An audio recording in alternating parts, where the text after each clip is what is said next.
Alors pour commencer, j'aimerais dire que je n'ai pas honte de la bonne nouvelle de Jésus-Christ, parce qu'elle est importante. En elle, on a la vie, on a le salut. Je la serre dans mon cœur, je ne veux pas qu'elle s'éloigne de moi, je l'aime. Voilà.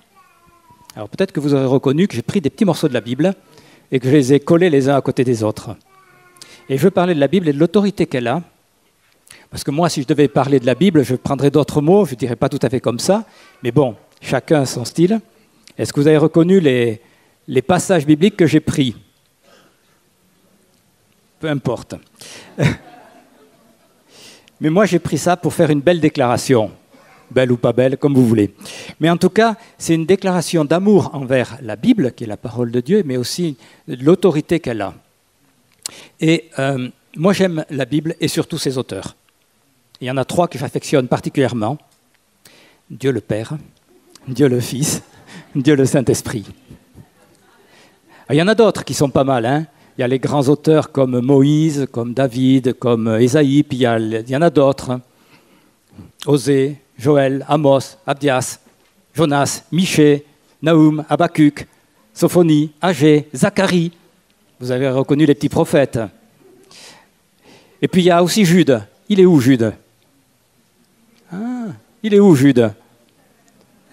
Dans le Nouveau Testament, dans le Deuxième Testament.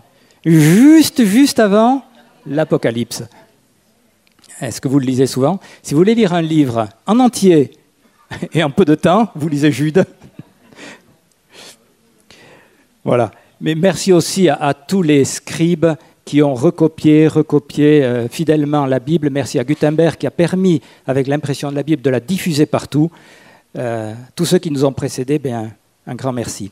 Mais je veux lire Jean 1, verset 1. « Au commencement était la parole, et la parole était avec Dieu, et la parole était Dieu. Elle était au commencement avec Dieu. Tout a été fait par elle, et rien de ce qui a été fait n'a été fait sans elle. En elle était la vie, et la vie était la lumière du monde. La lumière brille dans les ténèbres. » Et puis je m'arrête là. Voilà. Quand je parle de la Bible, quand je parle de la parole plutôt, je pense bien sûr à la Bible, mais pas que à la Bible. Parce qu'il y a plus. Et on vient à moitié de le lire, mais si on continue un peu dans l'évangile de Jean, Jean 1, verset 14, « La parole a été faite chair, et elle a habité parmi nous, pleine de grâce, de vérité, et nous avons contemplé sa gloire, une gloire comme celle du Fils unique venu du Père. » Jean lui a rendu témoignage et s'est écrié, « C'est celui dont j'ai dit, celui qui vient après moi m'a précédé car il était avant moi, et nous avons reçu de sa plénitude, et grâce pour grâce, car la loi a été donnée par Moïse, la grâce et la vérité sont venues par Jésus-Christ. » Alors, désolé pour les puristes, mais la parole de Dieu, ce n'est pas que la Bible, c'est Jésus-Christ aussi. Voilà. Mais c'est important, parce que la Bible en tant que livre est vraiment fondamentale, elle est importante, elle nous donne des bases solides, on doit s'appuyer dessus, elle est fondamentale et on doit l'étudier, on doit la méditer, on doit l'apprendre, on doit l'enseigner, c'est important. L'étudier, ça permet de la connaître, de comprendre. C'est notre tête, c'est notre intelligence, c'est notre être entier. Quand on la médite, ça permet de l'intérioriser. Et là, déjà, ça descend plus profond. Méditer, c'est prendre le temps de lire, de relire, de relire, de laisser cette parole-là rentrer, pas simplement dans l'intelligence, mais aussi dans le cœur. Et les deux se complètent. L'apprendre.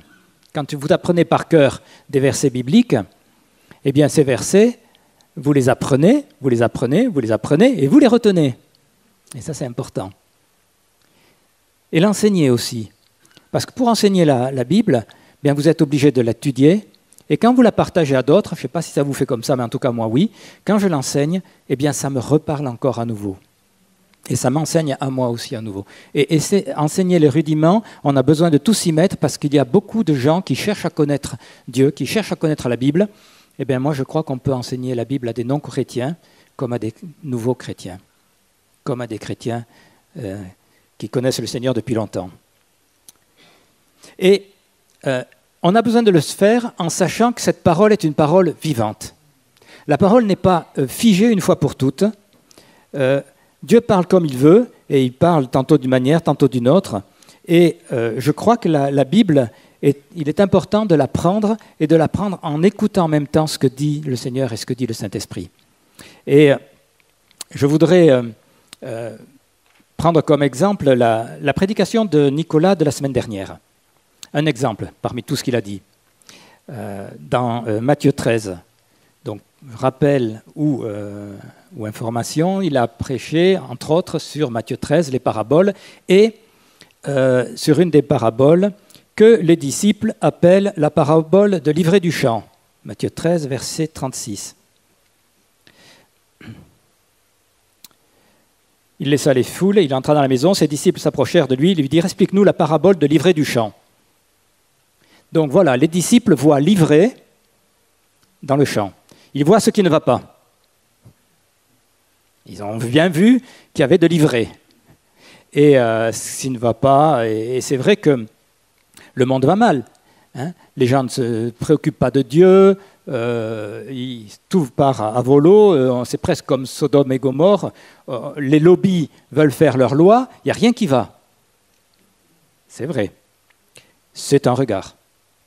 Et trop souvent, on est comme eux, on voit ce qui ne va pas. Et puis, si on lit au verset 24, toujours Matthieu 13, Jésus leur propose une parabole, toujours la même. Il dit « Le royaume des cieux est semblable à un homme qui a semé de la bonne semence dans son champ. » Pour Jésus, c'est la parabole de la bonne semence. Et c'est quand même pas le même regard. La parabole de la bonne semence. Ce qui va bien, ce qui est précieux, ce qui est important. Ça me fait penser à la culture de l'honneur, où on relève et on fait attention à ce qui est bien, ce qui est beau, ce qui est juste. Et comment nous, on appelle souvent cette parabole, je ne sais pas si vous avez fait attention, la parabole du bon grain et de l'ivraie. En général, on dit comme ça. Un peu les deux, un peu le bon grain, un peu l'ivraie. Hein, Mais cette parabole, il y a quelques années, quelques décennies plutôt, l'accent était mis sur l'évangélisation et sur la moisson, quand on lisait cette parabole ou quand on la commentait. Pourquoi ? Parce que il est question de la fin des âges. Alors j'ai bien retenu, c'est aion, c'est ça ? Vous avez retenu le mot grec ? Il est question de la fin des âges, des anges qui vont moissonner. Donc ça parle bien d'une moisson, de l'évangélisation, du salut qui doit être là et dans lequel on doit être participant. Et c'était ma lecture pendant des décennies. Et c'est juste. Et aujourd'hui, et tu l'as fait aussi, Nicolas, tu as mis l'accent sur les fils du royaume qui sont la bonne semence. Et la bonne semence, c'est vous et moi qui sommes mis au milieu du champ, qui est le monde, le cosmos. Alors, pour moi, quand je lis ce mot cosmos, ça ne parle pas simplement de la société, le monde, mais aussi de la création. Du coup, on peut s'interroger sur notre rôle. On est planté dans le cosmos, dans le monde, dans la société, dans la création. Ça peut introduire une réflexion sur l'écologie, ou sur ce que certains appellent depuis quelques années l'Église verte. On en parlera un peu plus tard, pas aujourd'hui. Et les deux lectures, l'ivraie, le salut plutôt, pardon, le salut, l'évangélisation, et la bonne semence qui est plantée dans le monde, les deux lectures sont vraies. La première disait, on va sauver les perdus. Il faut aller les chercher, il faut aller les sauver.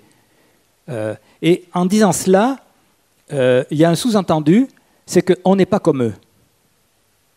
On est différent. C'est vrai, mais c'est incomplet.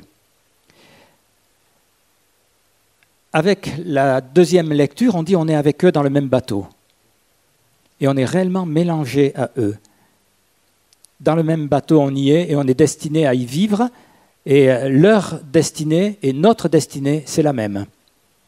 À part peut-être la vie éternelle, la finalité. Mais en tout cas, dans ce monde, la finalité et la nôtre, c'est la même. Ce qui peut parfois poser des problèmes de conscience ou des problèmes de compréhension. Mais des fois, il y en a qui vont nous pousser dans nos retranchements et dans nos convictions, en nous poussant au maximum, en disant « mais qu'est-ce qu'il y a de différent? Quelle est la différence entre toi et moi ?» On vous a déjà sûrement posé ces questions-là. C'est parfois difficile. Il y a quelques années de cela, j'avais une entrevue avec Pierre Cohen, quand il était maire de la ville. Il voulait connaître un peu les protestants, et comme on se structurait sur Toulouse, donc avec un autre pasteur, on est allé le voir. On avait une discussion, et puis donc il nous a posé pas mal de questions.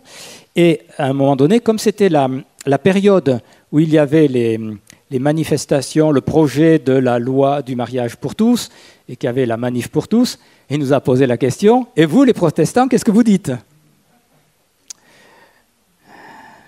Alors c'était facile de savoir ce que l'on dit, mais comment répondre poliment, gentiment et fermement alors qu'on n'allait pas du tout dans son sens?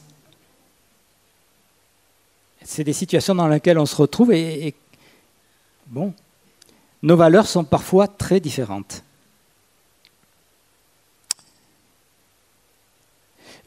Alors, en revenant à la parabole de la bonne semence, ce que je veux montrer, c'est que la parole est vivante et elle est puissante. La parole est vivante. La compréhension que j'ai partagée, que j'avais il y a quelques décennies, était bonne et elle est toujours bonne. Et la compréhension que le Saint-Esprit donne aujourd'hui, elle est bonne et elle est toujours bonne. Mais pourquoi cette même parole, à un moment donné, on la reçoit d'une manière et à un autre moment, on la reçoit d'une autre manière? C'est parce que c'est une parole qui n'est pas figée. C'est une parole qui est réellement vivante, qui est dynamique, qui est inspirée. Et elle a la puissance de changer nos vies. Et alors, ce sur quoi je veux insister, c'est que la Bible est très importante, mais on doit la vivre, la prendre avec cette dimension que c'est une parole ou un écrit qui n'est pas figé, mais au travers duquel le Seigneur veut toujours nous parler. Je vais prendre quelques exemples historiques forts qui montrent que la Bible peut prendre un relief tout d'un coup. La Bible, depuis sa rédaction, enfin depuis en tout cas le canon, ce qu'on appelle le canon, c'est-à-dire le moment où on a établi que c'est ça, que c'est vraiment ces livres-là qui sont inspirés, elle n'a pas bougé. Donc ça fait, on va dire, à la louche, je dis 20 siècles, c'est pas tout à fait, mais bon, ça fait quoi, 16 siècles, à peu près. Donc la Bible reste la même. Pourtant, prenons la période de la Réforme. On sait que Luther et Calvin sont les artisans de la Réforme. Alors, petit clin d'œil à ceux qui sont à l'école de Jean Calvin. Ça vous dit quelque chose, ça? Ouais, c'est peut-être un mot de passe, non? Chut, j'en dis pas plus. Voilà. Mais il n'y a pas que Luther et Calvin. Il y en a bien d'autres qui ont été artisans de la Réforme. Qu'est-ce qui s'est passé dans cette période-là? Entre autres, si je ne prends que Martin Luther, qu'est-ce qu'il a fait? Il a pris le temps de méditer, de lire et de relire, et pour Luther, le point de contestation, c'était les indulgences. Et puis en lisant Romains 1, verset 17, il a tout d'un coup découvert, des choses qui étaient écrites quand même depuis des siècles, mais il a découvert, Romains 1, verset 17, que le salut vient par la foi, et qui est une citation de Habakkuk. Mais qu'est-ce qui s'est passé? Je vais dire ce jour-là, non. Mais dans cette période-là, parce qu'il y en a plusieurs qui ont été dans la même dynamique, c'est que la Bible qui était là, réelle, écrite, qui n'avait pas bougé depuis des siècles, tout d'un coup, sur ce point-là, elle a pris un relief différent. Et le Saint-Esprit a pointé tout d'un coup cette réalité-là, cette vérité, et ça a été le début d'un vrai mouvement de réveil. Les textes étaient là depuis longtemps, mais tout d'un coup, ils ont été mis en évidence. Et ils ont pris pour eux, et pour nous, par voie de conséquence, une dimension tellement importante. À tel point que dans les temples réformés, alors pas les récents, mais tous les temples réformés, la chaire où le pasteur va prêcher, elle est en hauteur. Pourquoi? Tout simplement parce que la Bible est tellement importante qu'au moment de la prédication, le pasteur monte dans la chaire et il prêche depuis en haut. Voilà. C'est ça la raison. Alors évidemment, des fois, on va un peu trop loin et on fait de la bibliolatrie. La Bible, il faut attention quand on la touche. Voilà. Un autre réveil, parce que la plupart des réveils se sont produits parce que le Saint-Esprit mettait à l'honneur une vérité qui était pourtant inscrite depuis longtemps. plus proche de nous, le réveil de Pentecôte, et celui qui lui est très semblable, le renouveau charismatique. Qu'est-ce qui s'est passé? C'est que tout d'un coup, la vérité des dons spirituels, tu parlais en langue, mais pas que, heureusement, mais les dons spirituels, la puissance du Saint-Esprit, la vie du Saint-Esprit, la foi pour les miracles, la foi pour la guérison, la foi pour la délivrance, tout ça, ça a été redécouvert et vécu avec puissance. Et ça a marqué le monde, alors américain ou latino-américain plus que nous, hein. Mais en tout cas, il y a une puissance là qui s'est manifestée, alors que, pareil, ces textes étaient écrits depuis longtemps. Ce que la Bible contenait, ce qui était écrit, et qui n'avait jamais été mort complètement au fil des années, mais tout d'un coup, là, ça a pris un relief différent. Plus près de nous, c'est difficile. Parce que d'une part, je ne suis pas un spécialiste, on n'a pas beaucoup de recul, mais il y a quand même un point sur lequel je crois, et j'ai envie d'insister, c'est Israël, la place d'Israël. Parce que c'est clair qu'avec la création de l'État d'Israël en 1948, et la réaction de tous les pays environnants et de la majorité des pays, Israël est au centre de l'actualité. Alors, petit test, quels sont les 3 pays qui ont décidé de déplacer leur ambassade de Tel Aviv à Jérusalem?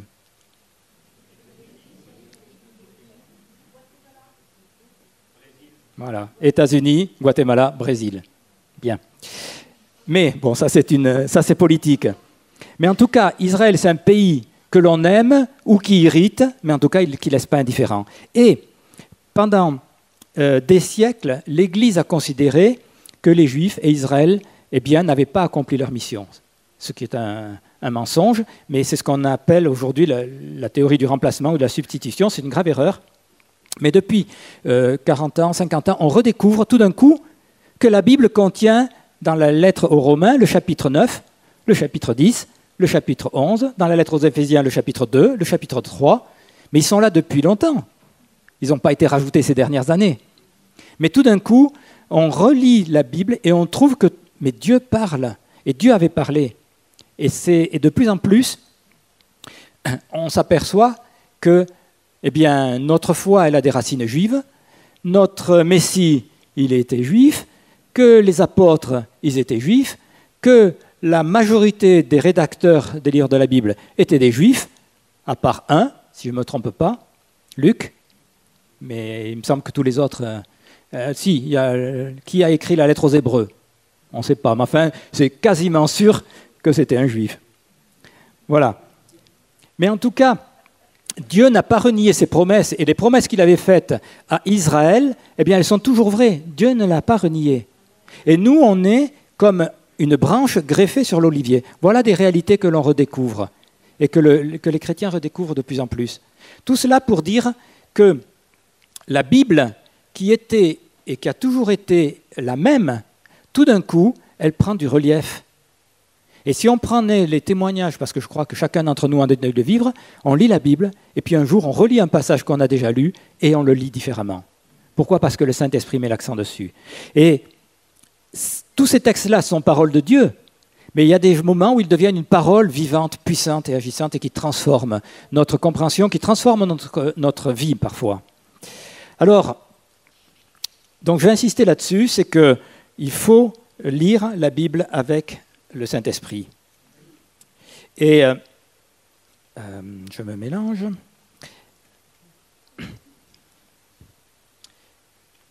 Si on n'a pas de révélation du Saint-Esprit, c'est dangereux. Je vais prendre quelques exemples juste pour vous détendre, j'espère, sinon tant pis, ça me détendra moi. Si on prend la Bible d'une manière rigoureuse et sans le Saint-Esprit et vraiment borné, on peut faire des graves erreurs et même dire des bêtises.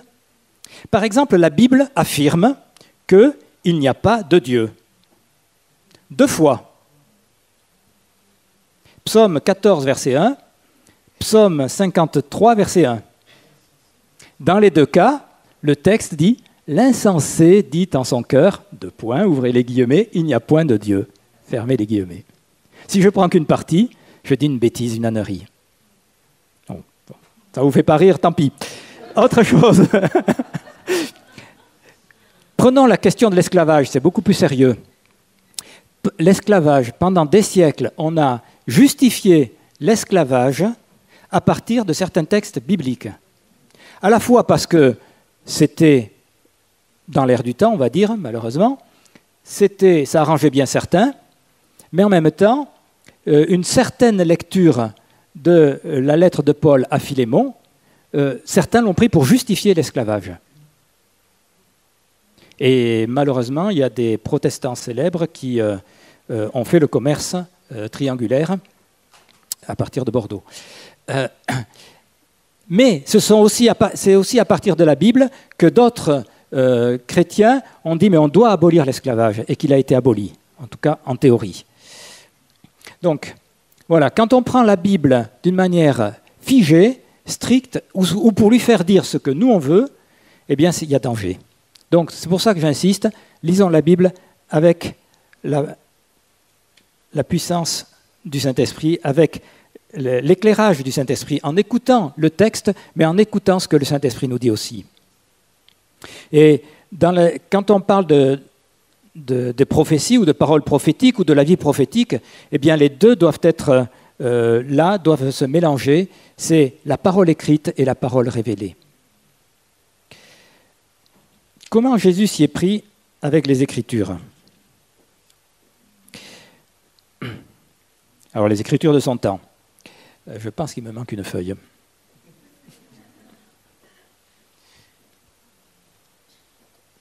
Non, bien, je trouverai. Alors, avec les Écritures de son temps, Jésus les a prises et il les a élargies. Au lieu de les abolir, il a dit, moi je ne les ai pas enlevées, je ne les ai pas abolies, je les ai accomplies. Et il les a rendues accomplies, c'est-à-dire complètes, il les a mis à leur place. Et il leur a donné une dimension plus grande. Et je voudrais prendre le Sermon sur la montagne comme exemple. Dans le Sermon sur la montagne, Jésus bouscule les Juifs, c'est sûr. Et même au-delà des siècles, quand nous on le lit aujourd'hui, on est bousculés aussi. Hein. Mais il leur a... En fait, quand il leur dit ce que vous avez compris, ce n'est pas tout à fait ça. Et Jésus montre que l'intention du Père, c'était beaucoup plus que la loi. C'était beaucoup plus que tout ce qu'ils avaient appris. Bien sûr, c'était nécessaire, mais il y avait beaucoup plus. Alors, est-ce qu'il y a des juristes ici? Ils sont là? Il y a la loi et il y a l'esprit des lois. Hein? Eh bien, Jésus prend la loi et il montre quel était l'esprit qui était derrière. Hein? L'esprit du Père, voilà. Dans Matthieu 5, les béatitudes, qu'est-ce qu'il dit Jésus d'abord, pour commencer? Heureux les pauvres, heureux ceux qui pleurent, heureux si on vous martyrise, si on vous insulte. Attends, Jésus, t'es pas tout à fait de notre monde. Heureux quand... Là, il bouscule. Et puis il continue en disant, tu as appris quelque chose, mais moi je te dis autre chose. Prenons Matthieu 5 au verset 21 et 22. Vous avez entendu qu'il a été dit aux anciens, tu ne commettras pas de meurtre, celui qui commet un meurtre sera passible de jugement. Mais moi je vous dis, quiconque se met en colère contre son frère sera passible de jugement. Celui qui dira à son frère raka, c'est-à-dire, comment le traduire? Imbécile, oui, voilà. Imbécile sera passible du jugement. Et puis il prend 5 autres domaines. Jésus les confronte. Jésus leur dit, vous avez appris quelque chose, eh bien moi, je vous dis, et il va bien plus loin. Il donne une dimension de grâce, et je veux dire pourquoi je parle de grâce, mais aussi de responsabilité. Il amplifie les anciennes lois et il leur donne leur véritable sens. Pourquoi? Parce que quand Jésus dit, rien que cet exemple-là, t'as pas tué, oui, mais t'as insulté, t'as méprisé ton frère, c'est pareil. Il parle du cœur. Je ne sais pas si les plus vieux se souviennent d'un film dans les années 70, je crois, de Jean-Yann. Le titre, c'était « Elle fume pas, elle boit pas, elle drague pas, mais elle cause ». Ben moi, à cette époque-là, je ne fumais pas, je ne buvais pas, je ne draguais pas et je ne causais pas. Bon. Mais quand le Seigneur m'a touché, et quand j'ai été touché par le Seigneur, je dis mais moi, je n'ai pas tué, je n'ai pas volé. Enfin, si, un petit peu quand même. Si. Bon. Je ne fumais pas et je ne draguais pas. Et je ne buvais pas. Et pourtant, le Seigneur m'a confondu dans mon péché. Voilà. Parce que j'étais un pécheur aussi, bien entendu. Jésus parle du cœur. Il ne parle pas simplement en disant « Vous avez obéi à la loi, c'est pas mal ». Non, il dit « Ça va beaucoup plus loin ». Et en plus, moi je suis persuadé que si on lit bien entre les lignes, Jésus leur a appris une leçon. Il leur a dit « Voilà, vous avez appris que vous péchez, vous faites un sacrifice, c'est pardonné. Impeccable. » Et puis là, il leur dit « Tu as péché ? Oui, mais attends, combien de fois tu as péché? Combien de fois tu as maudit ton frère dans ta pensée? Hein? Alors vite, un sacrifice. Le troupeau de 200 moutons, il va vite y passer là. Hein? Je vous assure que si on lit entre les lignes, il est en train de dire « Mais tu ne pourras pas racheter ton péché. Tu ne pourras pas racheter ton péché. » Et c'est là où je trouve que Jésus encore insiste et introduit la notion de la grâce. Parce que c'est par grâce que l'on est sauvé, c'est par grâce que l'on est pardonné. Et quand on lit ces textes-là avec ce regard-là, alors on voit que on se trouve dans la même situation que les Juifs, pas dans la même époque, mais fondamentalement on est pareil. On essaye d'agir plus ou moins bien, mais fondamentalement le péché est attaché à notre cœur et on a fondamentalement besoin du pardon. Or, on peut faire tout ce que l'on veut. Avant Luther, il y avait les histoires des indulgences, on essayait de payer pour se racheter. Non. 3 fois non, ou 20 fois non, comme vous voulez. Non, c'est la repentance, mais c'est surtout la grâce de notre Seigneur. La Bible est importante, mais la Bible est éclairée par le Saint-Esprit.